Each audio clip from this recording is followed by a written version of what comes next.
앞으로 올림픽은 여러 도시나 국가에서 분산 개최가 가능해집니다. 국제올림픽위원회 IOC가 이렇게 결정했습니다. 그런데 당장 2018 평창 동계올림픽에 분산 개최가 언급되고 있습니다. 왜 이런 말이 나온 건지 경희대 체육대학원 김도균 교수와 짚어보겠습니다. 교수님 안녕하세요. 네, 안녕하세요. 네. 먼저 올림픽은 동계든지 하계든지 이 1국가 1도시 개최가 원칙이었죠. 네, 맞습니다. 왜 원칙을 바꿨을까요? 우선 이 경제적인 부담이 가장 큰 이유다라고 볼 수가 있는데 네.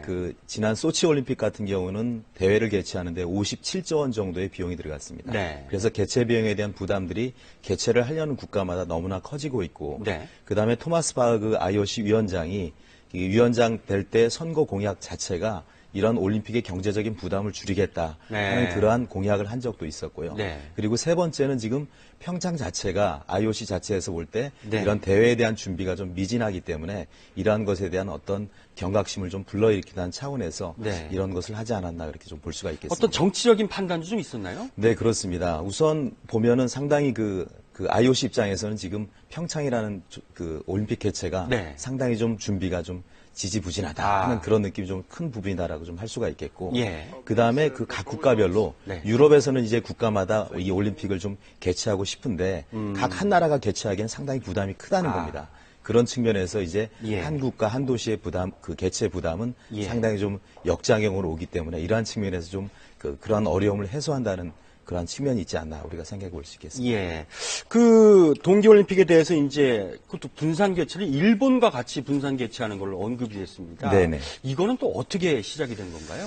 우선 그 한일 월드컵 같은 경우도 한국과 일본이 같이 공동 개최하지 않았습니까? 네. 그런 측면에서 한국과 일본이 같이 해도 된다. 그리고 한국과 일본이 우선 1시간 반 거리에 뭐 평창이나 도쿄가 비행기로 하면 1시간 반 거리에 있기 때문에 이렇게 공동 개최에도 별 문제가 없다 하는 그러한 측면에서 아마 이런 아이디어가 좀 나왔다라고 볼 수가 있기도 하고 네. 그렇지만 이 공동 개최를 한다는 측면은 상당히 그 정서적이나 어떤 그 국민적인 측면에서 보면 상당히 어려운 측면도 있다라고 볼 수가 있겠습니다. 그런데 이제 IOC에서 네. 구체적으로 알펜시아 슬라이딩 센터를 직접 거론을 했습니다. 네네. 이거를 일본의 이제 기존 시설을 이용한다면 한국이 1,100억 정도를 절약할 수 있다는데 이 교수님께서 보시기엔 이 정도면 일리 있는 이야기 아닙니까? 우선 뭐 경제적인 좀 부담을 좀 줄여주겠다는 그런 측면도 있는데 네. 뭐 나가노 같은 경우도 지금 슬라이딩 시설에 대한 어떤 활용도가 네. 지극히 떨어진다라고 볼 수가 있습니다. 그래서 네. 기존 이러한 시설에 대한 활용도를 좀 높이고 이러한 것을 같이 공동 개최함으로써 이 우리가 올림픽 후에 우리가 말하는 레가시 어떤 네. 시설에 대한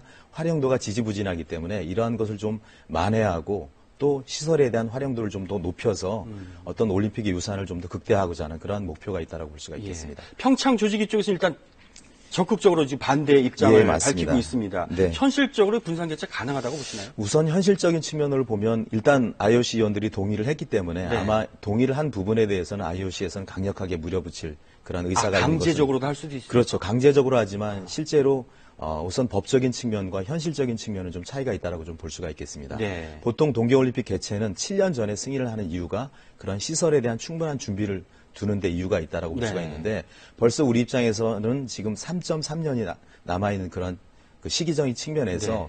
어떤 그 도시를 바꾼다거나 네. 또 시설을 변경한다는 건 상당히 지금 현실성으로는 어렵다라고 좀 볼 수가 있겠습니다. 일본과 분산 개최는 어렵겠지만 국내 분산 개최는 어떻습니까? 국내 분산 개최 같은 경우도 일단은 이제 평창 주민들의 반대가 좀 크다라고 좀 볼 수가 있고요. 네. 두 번째는 그러한 도시를 결정을 했을 때 그러한 개최 도시에서 어떠한 준비를 하느냐.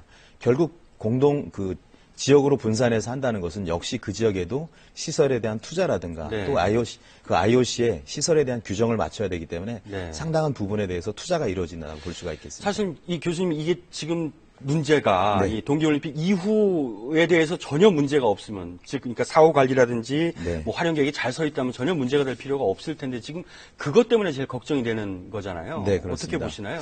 우선 그 사후 시설 활용적인 부분에 대해서는 많은 부분들이 걱정을 합니다만 지금 뭐 동계올림픽 조직위도 그렇고 이런 네. 부분에 대해서 많은 노력과 아이디어를 좀 가지고 있습니다. 네.